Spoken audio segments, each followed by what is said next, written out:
Welcome to Jeff Needs Sports, everyone. This is the Buckeye Remix, the season finale of the Buckeye Remix. I know it's been a couple weeks, but kind of wanted to let things, sit in the crock pot for a little bit, not overreact too much after the Alabama game, find out who's leaving, who's staying, things like that. So once again, if it's your first time, I really appreciate you giving me a chance. If you're a returning listener, returning viewer, I can't thank you enough. You're the best. And let's talk some Buckeyes. Let's just get right to it. So first of all, just some opening thoughts. The knee jerk is, man, I'm glad we had a season back in September. This show seemed impossible, like literally, because where it wasn't going to be a season.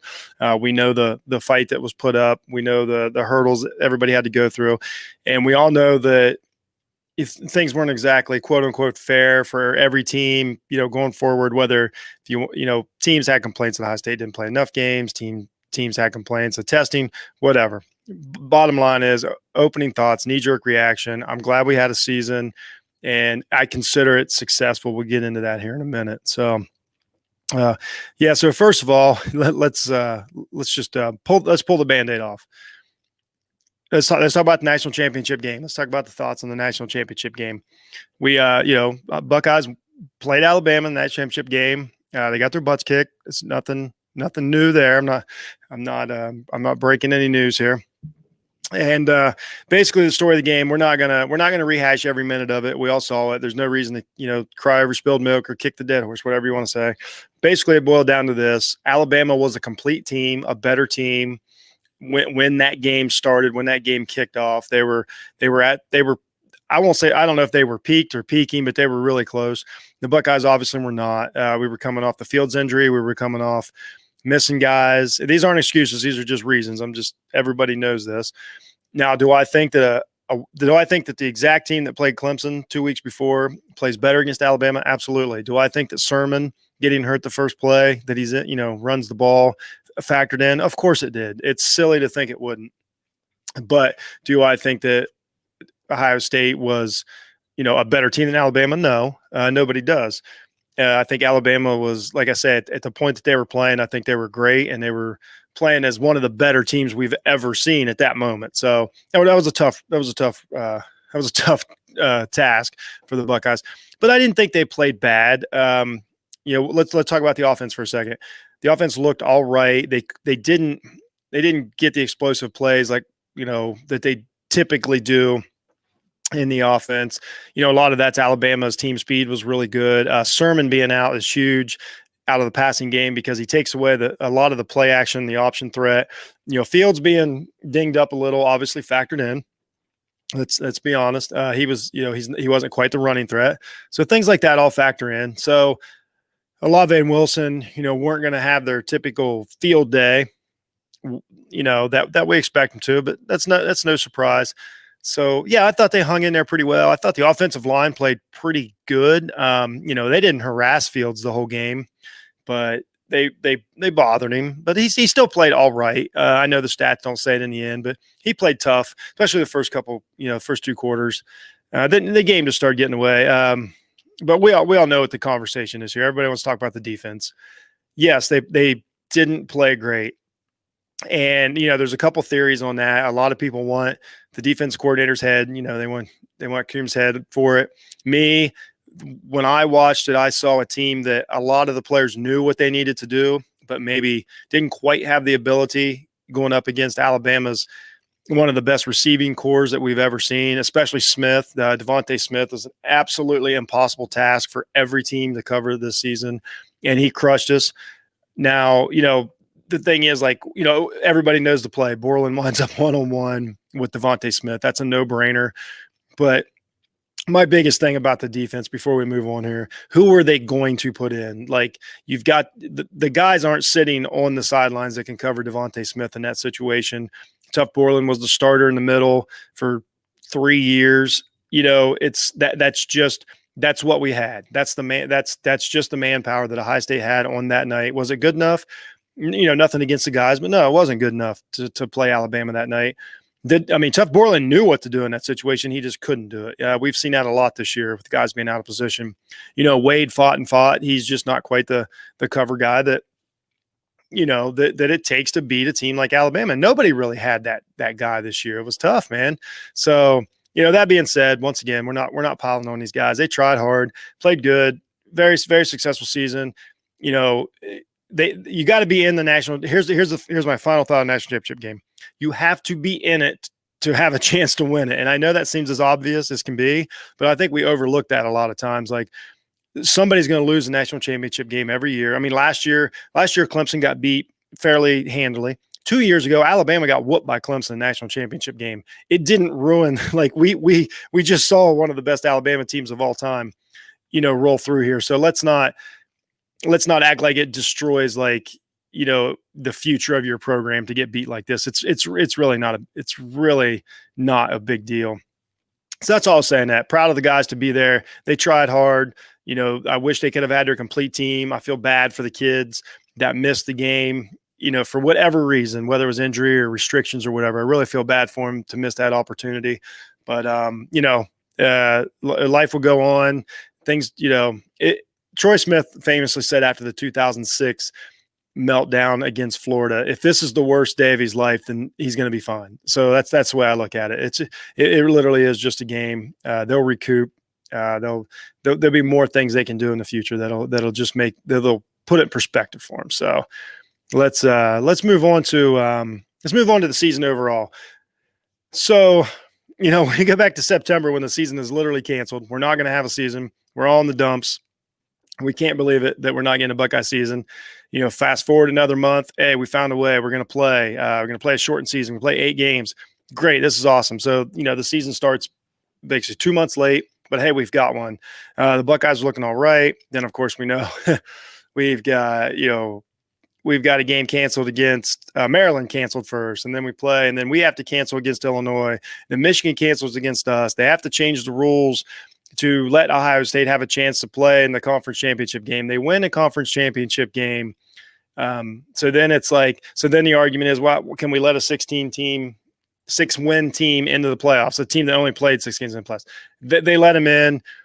It was probably 50-50 around the country whether they should be in, favoritism. We all know the conversation that went around that. Lo and behold, Buckeyes blast Clemson, completely validate everything everybody said about them, everything everybody did, erased 12 months of Buckeye misery from last year's Clemson game, which we can finally just put it to rest. I hope really just cleaned up, a lot of bad memories and kind of righted the ship, if you will. I look at it just like, it's like going back in time. They fixed what was broken, quantum leap, if you will. It feels like they got every situation they needed. They fixed the Clemson loss. It made us all feel better. And then that awards us a national championship game. And so there's only 2 teams left, and we get a chance to play for national championship. We just talked about it. We lost. But, if somebody wants to say that, we were terrible because we finished second, I'm fine with that. I will take you put me in that championship every game every year, and I will take my shot. So that's how I feel. Just as a season of a whole, glad to have one. We can talk a little bit about some of the highlights, the low points. Like, of course, Fields was everything. I don't think, like, if say like next year, if we went into a mixed up, shortened, patchwork season like that with a new quarterback, I don't know if they can do what Fields did. He held that team together. There were a couple games to where it was just Fields, basically rallying the troops, so to speak, to use that old euphemism.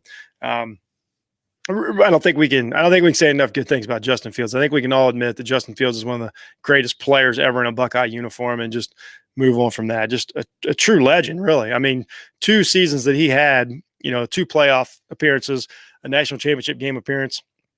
2 of the best offensive seasons, that we've ever seen. Really can't complain. And we're thankful that we had Justin and the offensive line and the other veterans. I mean, Sean Wade came back. That was a big story all season. So, yeah, exactly right. Stephen Gillespie says, if you're listening to this, someone had to fall to Alabama. I kind of believe that's the case too. Someone was going to lose to Alabama at that moment, and it is what it is. So, yeah, as far as the whole season goes, I don't think anybody can argue. So let's talk about this a minute. This is something amongst Buckeye fans that we've all talked about. this is one of the only games, only losses especially, the Buckeye fans are almost okay with. Like we all like. I remember on Twitter that night. I work with a lot of guys, interact with a lot of Buckeye fans, a lot of Buckeye podcasters. We'll talk about a couple of them later. And we all said the same thing. Like, I'm not as upset as I thought I would be. I mean, I watched the whole game because normally I wouldn't. As a fan, normally I would have just turned that game off, went to bed, and, just been done with it. But, as an analyst, as a podcaster, I stick with it. I got to watch every play and, break it down. I got to do I got to be a professional. And then, but we all kind of had the same thought a few days later. It's like, I'm not as upset as I normally would be. Like, this isn't bothering me as much as, most of them do. So this is one of the very few seasons to where I never thought it could happen, but I honestly don't have a bad taste in my mouth after that Alabama game. I really don't.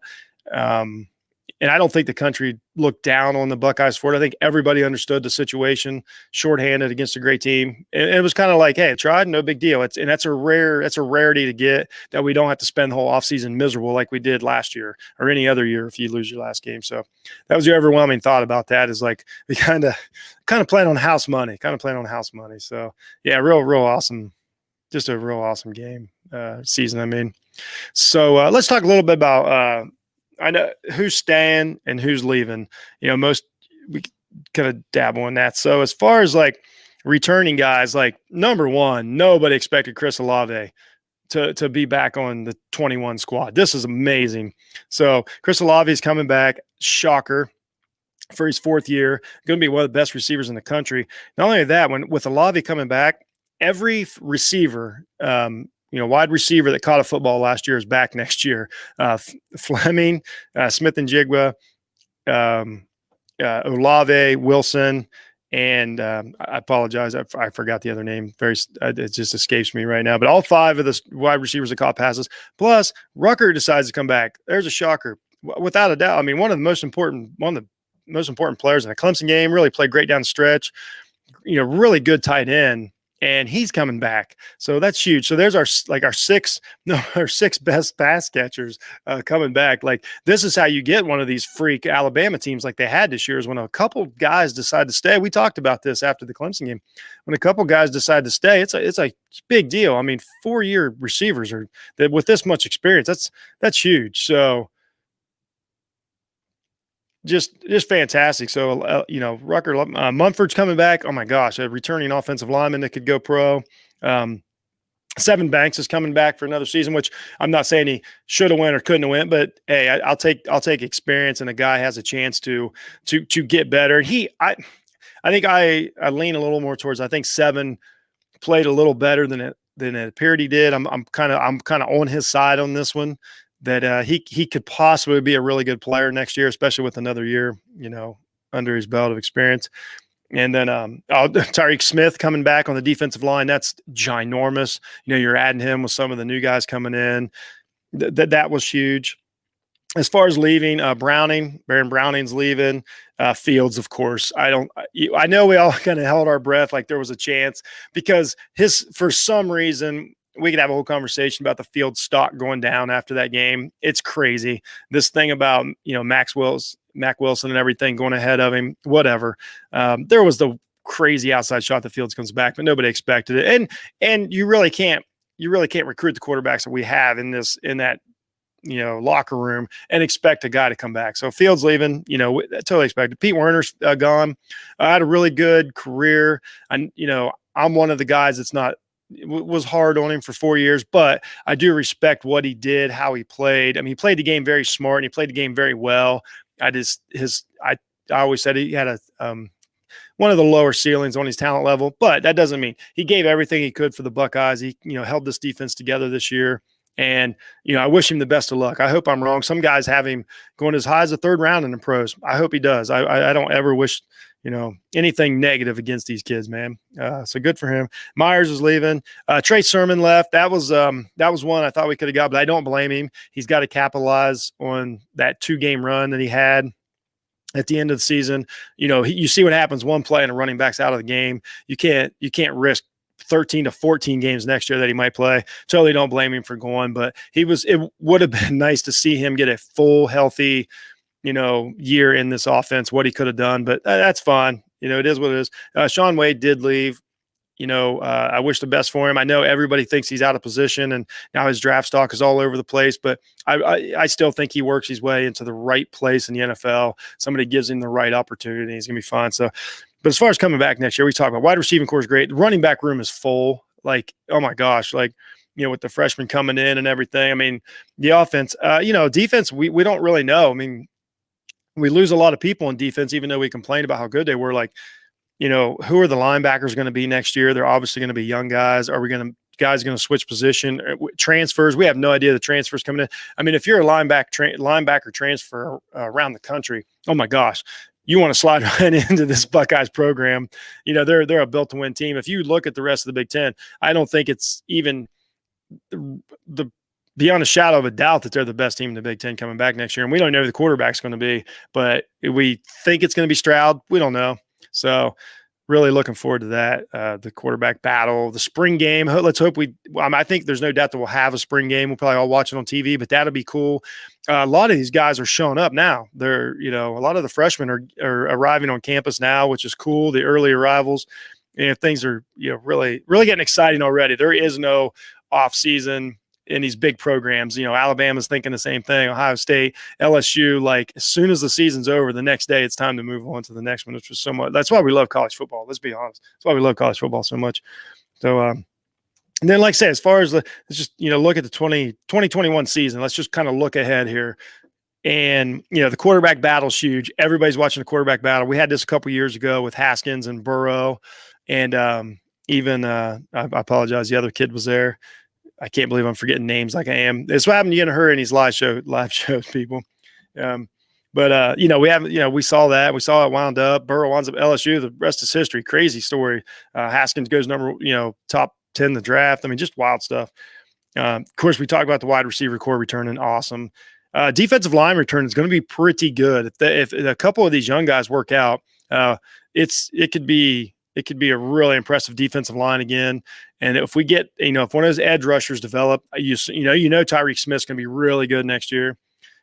We could be dominant on the defensive line. Once again, question at linebacker. I have no idea who's going to fill the linebacker positions.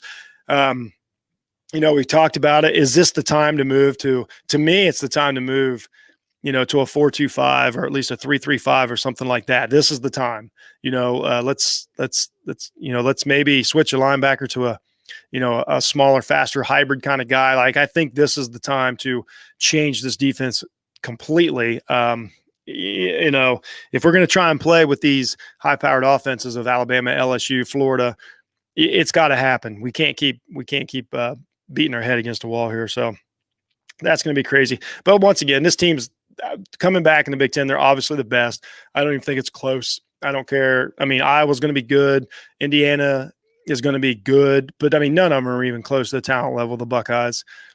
As far as, looking ahead into the future, I don't think really any team jumped up this year to surprise anybody. Right. Nobody's Indiana. I mean, the guy got coach of the year, but Indiana really, I know the game was close and we've talked about it every show, but they weren't on the Buckeyes level. So, I'm not being arrogant here when I say Buckeyes are the favorite in the Big Ten. If you win the Big Ten, you're going to the playoffs. So we're already looking at playoffs. We know Clemson's going to be there more than likely. I think USC next year, Oklahoma are in the run for sure. I think Oklahoma is probably the best team in the Big 12. I don't even think it's that close. And of course, Alabama, they'll reload. So they're going to be right there. LSU is going to be better. Don't know about Florida, and but they're going to be good. So, you're going to have whatever. You're going to have Georgia's going to be good, but you're going to have an SEC team. You're going to have probably more likely Ohio State, more likely Clemson, and then you're going to have some combination of somebody out of, it's probably going to be Oklahoma, or it might be USC, possibly an Oregon out of the Pac-12. So I don't think Notre Dame is going to reload like these other programs. So, but regardless, I don't care who's the quarterback starting the season. We all have playoff hopes, which is insane. Where Day and the crew has this program. So really looking forward to the 2021 season, and hopefully we get the full season. I mean, for goodness sakes, we want to play Michigan if nothing else. They owe us. We're owed a game. You know what I mean? We're owed the game. So we owe two. Maybe we'll play them back to back. I don't know, to make up for this year. So, but it is what it is. So that's kind of it. I just kind of want to button up the season. I want to, we've all seen enough highlights and had enough stats fed at us at this point that I just kind of wanted to give an overall like just feeling of the season and thank the Buckeyes for what they did. And I want to thank you guys. I want to thank you guys for listening. I want to thank you guys for watching. When in September I sort of had this show planned, then I basically canceled it. And then once I was able to do it, it's been way better than I could have imagined. The support, the comments, the feedback, the listens, everything has been really beyond my expectations, and I've had so much fun doing this show. And I want to thank everybody who's taken time to listen, respond, help me out. I send out text after text all week trying to get opinions on the Buckeyes and everything to form a valid, well-rounded opinion on this team while I'm watching the games, interact. And you guys are awesome. Buckeye fans really are. We may be crazy, but we really are a lot of fun, a passionate group to say the least, for sure. So a couple special thanks. First of all, my wife, Alicia, she's one of the best Buckeye fans I know, and she has to put up with me. I'm a complete lunatic during Buckeyes games. I will not try to deny that. And she has to put up with me and kind of bring me back down to ground. But she also bounces, I bounce, thoughts and observations and stuff off of her while we're watching the game. So she's kind of my partner while I'm watching the game and preparing for this, podcast and observations. I want to thank her. Thank my mother, Linda. She watches and listens every week. Also a big Buckeye fan, a big supporter of the show. And obviously, we can't do it without her. There she is right there. So yeah, just a real one of my biggest fans for sure. Appreciate that. I want to thank the Off the Ball Network crew. That's my website. That's my network that I'm part of. That's the Off the Ball Network. These guys, they're not all Buckeyes fans, but they're super supportive, and we can talk and bounce things off each other. And they're always on my side and helping me out, and I couldn't do it without them. So the whole Off the Ball Network crew. It's a Buckeye Nation message board, a group that I'm a member of. That I've been a member for about 10 years. My friend Derek Climate started. These guys are great. Get in there. Real, not only smart football fans, but also there's some humor. There's some kind of bring you back down to earth every now and then. We discuss things, bounce things off each other. Another one to where really fuels the content. I call it fueling the content. So I just want to thank them guys for the support. A lot of them watch every week. They let me post this on the group and everything. Super cool. Then I want to thank a couple podcasters I've worked with this year. I've got to know them a little bit, and they've been super helpful. First, we got Shane Larson. He does the Game Time Guru. Great sports podcaster, great content, and he's a great Buckeye podcaster, big Buckeye fan. He's always there. We're always messaging back and forth and bouncing ideas off each other and observations and things like that. So, and they're in the business, there's technical questions and stuff too. And these guys are real supportive. We reach out, retweet each other's work and stuff like that. Been a big help this year. It's been nice to kind of get to know Shane. Hopefully we can get together and do a show soon. And of course, Jay Stevens. I can't thank him enough. He's host of Locked On Buckeyes. Great Buckeye podcaster, but a real rational Buckeye fan, kind of like myself. And I mean, you guys wouldn't believe the ideas. I mean, when we talk the X's and O's and run things by each other, all week long, and thoughts like how are you going to do your show? Like, what are you bringing up? What are you bringing up? Back and forth. Jay does Locked On Buckeyes. He also does the Jay Stevens podcast. Just a real super professional podcaster, and has been a huge help this year and kind of inspired me along the way. So I recommend, I'll drop their links in the show notes. Go check out both those guys, and all the work they do outside of the Buckeyes too is really great. So I want to thank Jay and Shane for all the help this year, for sure. So yeah, that's kind of it. I can't believe it's over. It's been a great year for the Buckeye Remix. You guys are awesome. Obviously, we'll do some stuff for the draft. We'll do some stuff for the spring game. But in general, this is the finale of the season, of the 2021 season. The next one we do, it's all moving on to 2021 season. It's about that team. So it's going to, it's a new year, a new team, like it always is. It's what we love. So we'll obviously do some previews and some stuff like that. But Once again, I want to thank everybody that listened. Go to Jeff Needs Sports, please review. It helps a ton, especially if on Apple. You guys know the deal. Leave a 5-star review. You can say anything you want. It doesn't matter. I still appreciate it. And go check me out at offtheballnetwork.com. I got some things coming up. I do more than just the Buckeye stuff, but any support and help is totally appreciated. And you guys are awesome. So that's it, everybody. It was a great season. You guys are great. We're looking forward to 2021, and go Bucks.